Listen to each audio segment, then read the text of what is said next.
everyone, it's Kim and I'm here today to share with you a process video for a 12 by 12 layout where I am participating in the Mixed Media Mayhem YouTube hop, and you'll see all the other participants in that hop in the description box below. So I am scrapbooking this photo of my two dogs waiting for their treat. And I'm using a collection from Jen Hadfield called Peaceful Heart to scrapbook this layout. So I am scrap lifting the layout that's been, that we've got as our inspiration. And you saw that earlier in the video where it came up with the inspiration layout and my scrap lift of it. So I'm continuing here to select from the vast array of die cuts that come in this collection to find ones that I think are suitable.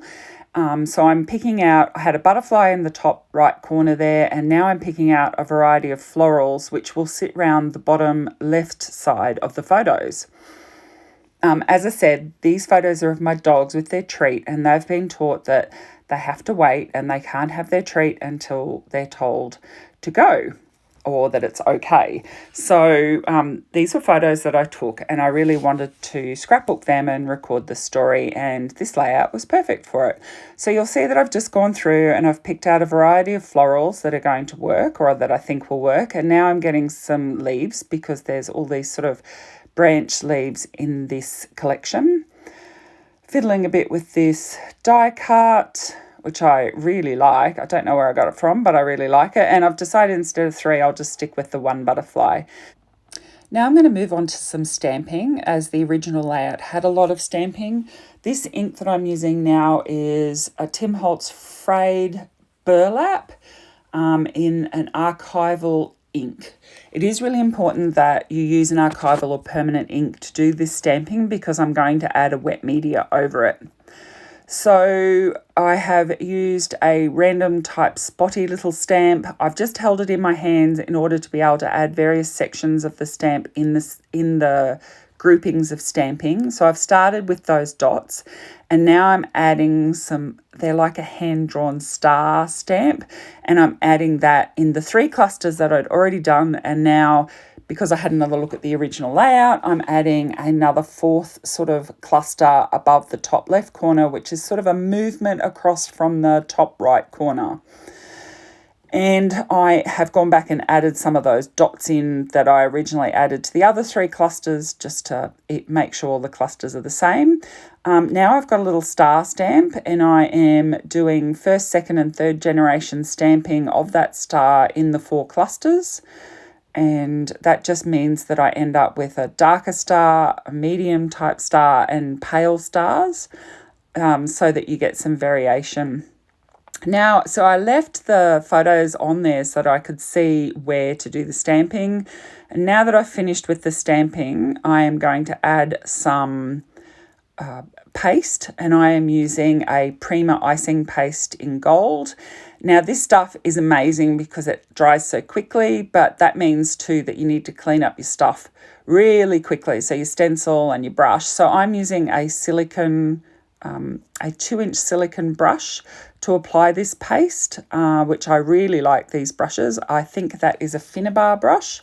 Now that doesn't, as I said, that doesn't take very long to dry, but you do need to wait to make sure it is dry, and then you can start adding the wet parts of your mixed media. So I am using a distress ink from Tim Holtz to do this, and it is Speckled Egg. And then you'll see I add in another 2nd ink, and that is Broken China, and they are both distress inks. So I've simply smushed the pad out onto my glass mat, added some water to it, and then I'm using a paintbrush to apply it.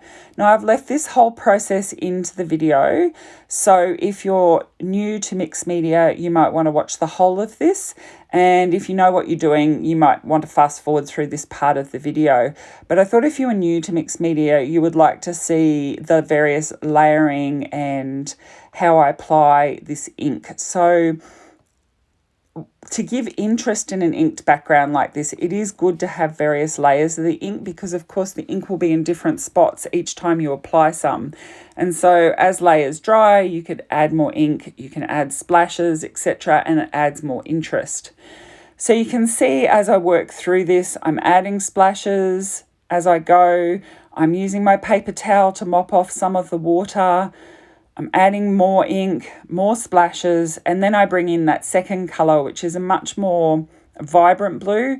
I was having some problems getting the speckled egg to come out into the glass mat once the mat was wet, but it was coming off, but not very much of it. So I do end up actually smushing that ink pad directly into the layout as well. So this is that darker blue broken china. I'm using exactly the same technique to apply it. Even though it looks really bright on the glass mat, when you put it on in a more diluted form, it is much softer and it works in really well with the speckled egg, which is a very soft grey blue colour. So you can see I'm adding more layers, more splatters, and I'm just building up the depth of the colour and the texture and the interest in that inked background. So when I think I might be getting close to how much coverage I want, I put items back on to see and work out where I need to add more of the inking in order to get the effect that I'm looking for. So I've put the photo stack back on and now I've decided that I need a lot more ink. And so what I did was I put the ink pad where it would be under the photo. So if it ends up with any hard edges from using the ink pad directly on the background, I will be able to dilute it and move it out beyond what's hidden by the photo. So if I do happen to have something not quite right, it will be hidden by the photo. I am working on the Vicky Bouton Mixed Media Foundations paper, which is a really heavyweight, flat white cardstock, which I love when I'm doing mixed media work, particularly if I'm doing a lot of wet work like I am in this layout. So you can see that I'm adding yet more splashes and I'm really trying to get depth. Now, before we move on, this must be completely dry. Use your heat gun. When you do your heat gun, put the heat on both the front and the back. If it ends up a bit bent, you saw me folding it there. That's just trying to curl it against the folds or curves that it ended up from the layout being quite wet during that process of adding the ink. So I am using wet glue to stick down the die cut. I do recommend wet glue when you're using mixed media, particularly over paste and stuff, because it will hold a lot better. I use art glitter glue if you're interested, but any strong wet glue will work. I'm now distressing the edges of the paper that will sit behind the photo, and I will use foam to lift those layouts and separate them from each other. I just use Kitty's craft foam. It's adhesive on one side and not adhesive on the other, and then I just use wet glue to stick the foam down to the next layer. And so I'm just adding wet glue and my foam there, and that will be my photo stack. And as you can see, brown round all four edges and the pink pattern just peeping out on the top and left side of the photo stack. And now I'm going to build up my cluster of flowers that will be in the bottom left corner, wrapping around the bottom of the photos and up the left side. So when I looked at these again, because they were going over the blue, I decided that the large white edges weren't working. And so I fussy cut all the edges off the die cuts, which is what I'm doing at the moment. So I have cut out I have deleted from the video all of the fussy cutting because I don't think you want to see that. But each of those die cuts, I am fussy cutting the edges, the white edges off before I put it down into the cluster. If you have the white edges, it looks fine on a white background, but when you put colour behind it, the white edges really block out that colour background. So that's why I've chosen to fussy cut around them. It doesn't take that long. You've just got to work your way through it. So I am putting down the title now. Just before that, I also added some gold thread. So it's just gold sewing thread, and I put a cluster of that under the photo because the original layout has some thread at the bottom of the photo as well. My title is Weight, and it's done in thickers from the same collection. Now I am putting some more gold thread. So you saw it there, the reel of gold thread, and I'm just, I'm going to get it in the right shape, and I'm going to actually put some more thread up under the butterfly.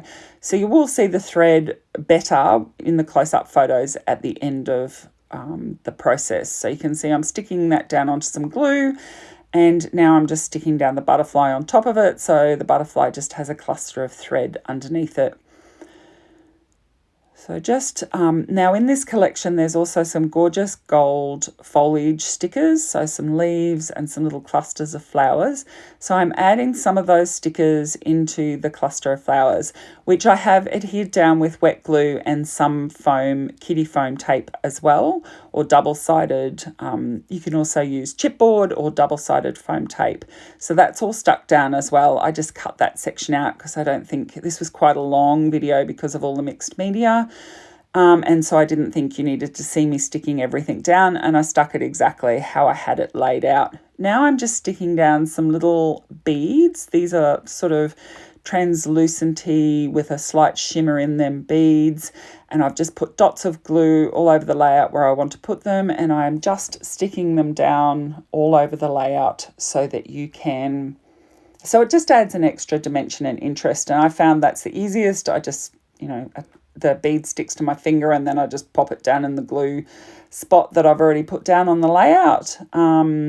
And that seems to work quite well. Again, you will see that in the close-up photos, which are coming up very shortly. I hope you've enjoyed this video. If you have, please give me a thumbs up. It makes a huge difference with YouTube pushing this video to more people.